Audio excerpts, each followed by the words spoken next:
क्या स्ट्रेटजी होनी चाहिए हमारे स्टडी प्लान के लिए, वो मैं यहाँ पे आपको दिखाना चाहता हूँ। सबसे पहले मैं यहाँ पे आपको दिखाऊंगा केंद्र बिंदु में कि यहाँ पे मतलब 90% मार्क्स हमें सिक्योर करने की बात है, 90+ मार्क्स इन ईच सब्जेक्ट। पहला ये है कि आपका स्टडी प्लान होना चाहिए 2 से 3 मंथ के लिए, ये आइडियली ये वर्क करेगा, जिसमें आपको पहले करना क्या होगा, ये 2 से 3 मंथ को मैं मार्कअप करता हूँ।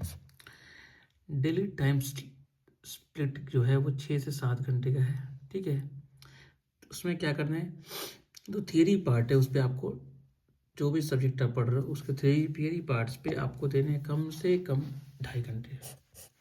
ये सारे सब्जेक्ट मिला के थियरी पार्ट्स पे इतने देने होंगे। न्यूमेरिकल और डेरिवेटिव से मिला के आपको 2 घंटे उस पर देने होंगे, ठीक है। इसको मैं यहाँ पे मेंशन करता हूँ।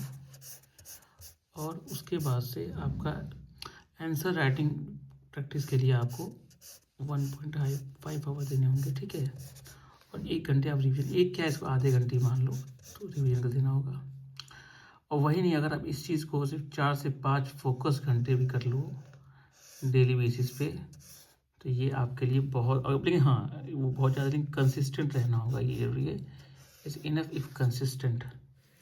फिर मैं आता हूँ कि सब्जेक्ट वाइज क्या प्लान होना चाहिए। तो चूँकि मैं केमिस्ट्री का टीचर हूँ, तो पहले मैं केमिस्ट्री सब्जेक्ट की बात करूँगा, ठीक है। तो ये केमिस्ट्री पे आ जाते हैं। केमिस्ट्री के लिए सबसे पहली बात कि केमिस्ट्री अगर ठीक से पढ़ा जाए तो, और राइट तरीके से इसको सॉल्व किया जाए, तो इससे अच्छा कोई सब्जेक्ट ही नहीं है। स्कोरिंग सब्जेक्ट है, तो स्कोर आपका इससे आ सकते हैं ठीक ठाक। तो पहले इसी पॉइंट को मैंने यहाँ पे मेंशन कर रखा है, जो कि आप देख सकते हो, ये बहुत स्कोरिंग है, तो इसको आप नेगलेक्ट नहीं कर सकते। सबसे पहला पॉइंट है कि भैया एनसीईआरटी जो है ना, उसको एक एक लाइन उसकी पढ़ जाए आप। Learn every lines of NCERT, specially in text questions को पढ़ जाओ, ठीक है। उसके एग्जाम्पल्स को सॉल्व कर जाओ, ठीक है। उसके टेबल्स को, जो टेबल्स में कुछ लिखे हुए थे उसको अच्छे से, ग्राफ को समझ लो, मैकेनिज्म जो रिएक्शन के हैं उसको अच्छे से समझ लो, ठीक है।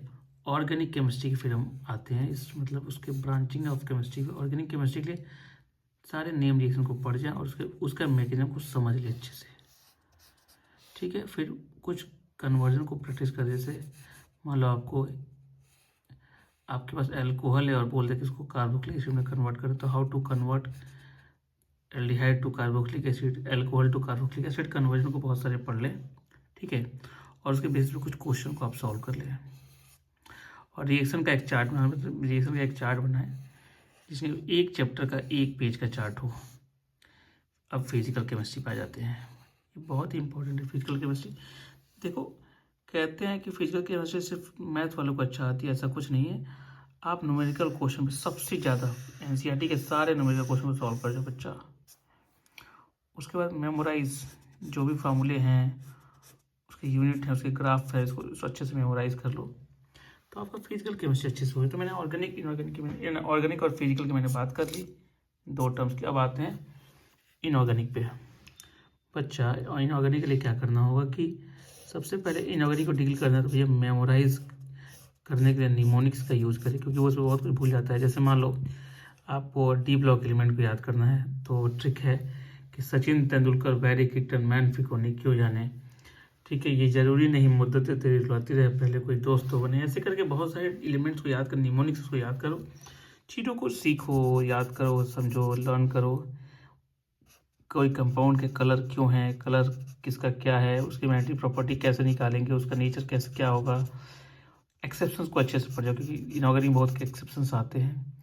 रिवाइज बार बार उसको रिवीजन भी करते रहो, ठीक है। तो इससे क्या होगा, आपका जो ये जो बेंचमार्क है कि 70 मार्क्स जो है, उसमें 65+ तो आ जाएंगे। और 65 अगर आ गया आपके, मैं ये कहता हूँ कि 65 ही मान लो, और प्रैक्टिकल में 30 ला दिए, तो आपका तो 95 हो ही गया। इसमें थोड़ा सा प्लस हो जाए तो ये 95+ हो गया। तो भाई साहब 95+ आप इजीली ला सकते हो, ठीक है। तो ये चूँकि मैं केमिस्ट्री के थे तो मैंने केमिस्ट्री के लिए बताया। अब ऐसे ही आप देखो, फिजिक्स के लिए भी आप सेम स्ट्रेटजी मेंटेन कर सकते हो फिजिक्स के लिए, ठीक है। आप मैथमेटिक्स के लिए सेम स्ट्रेटजी मेंटेन कर सकते हो। आप चाहो तो इंग्लिश हिंदी को थोड़ा सा पढ़ोगे तो ये भी हो जाएगा ठीक ठाक, तो ईज़िली आप अच्छा स्कोर कर सकते हो।